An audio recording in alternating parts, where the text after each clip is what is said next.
যারা পাস্তা লাভার আছো তারা যদি এভাবে পাস্তা করে একবার খাও তাহলে তোমরা প্রতিদিন এভাবেই পাস্তা করে খেতে চাও। এক্সট্রা কথা না বলে তোমাদের রেসিপিটা দেখিয়ে দিই। এখানে আমি চিংড়ি নিয়ে নিয়েছি। চিংড়িগুলো ভালো করে ধুয়ে ভিতর থেকে ময়লা ক্লিন করে আমি রেখে দিয়েছিলাম।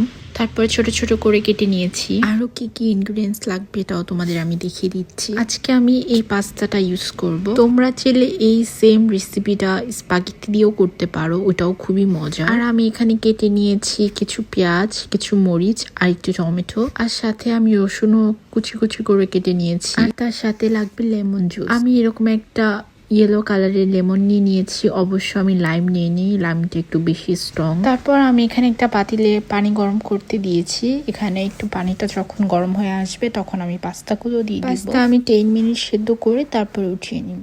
তারপর আমি আরেকটা প্যান নিয়ে নিয়েছি, এখানে আমি দিয়ে দিব তেল। তোমরা চাইলে সানফ্লাওয়ারের অয়েলটা ইউজ করতে পারো বা অলিভ অয়েলটা ইউজ করতে পারো, এটা তোমাদের উপর ডিপেন্ড করে। রসুনটা আমি কেটে রেখেছিলাম ছোট ছোট করে, ওটা দিয়ে দিব ফার্স্টে, এন্ড দেন সাথে চিংড়িটাও দিয়ে দিব। এটাকে আমি ভালো কিছুক্ষণ ভেজে নিব যতক্ষণ পর্যন্ত গলিশ একটা কালার না চলে আসে। আর সাথে অ্যাড করব লবণ আর একটু চিলি পাউডার। তারপরে দিয়ে দিব পেঁয়াজ কুচি, মরিচ কুচি। এখন আমি সবকিছু একসাথে একটু ভেজে নিব। তারপরে দিয়ে দিব টমেটো কুচি। দেন আবার 5 মিনিটের মতো সবকিছু ভেজে নিব। আর তারপরে দিয়ে দিব পানি, সাথে দিয়ে দিব টমেটো সস আর স্বাদ মতো লবণ। পানিটা দিয়েছি যাতে এটা একটা ক্রিমি টেক্সচার চলে আসে আর টমেটো গুলা মেল্টও হয়ে যায়। তোমাদের সাথে আজকে একটা ছোট একটা ট্রিপ বা ট্রিক্স যেটাই বলো বা হ্যাক শেয়ার করব। যদি তোমার বাসায় কোনো ক্রিম না থাকে, এরকম একটু কর্নফ্লাওয়ার দিয়ে তোমরা কিন্তু ছেলে একটা ক্রিমি সসের মতো করে নিতে পারো। তো আমার পাস্তাটা একটু ক্রিমি করার জন্য আমি এখানে কর্নফ্লাওয়ার দিয়ে নিয়েছি আর দিয়েছি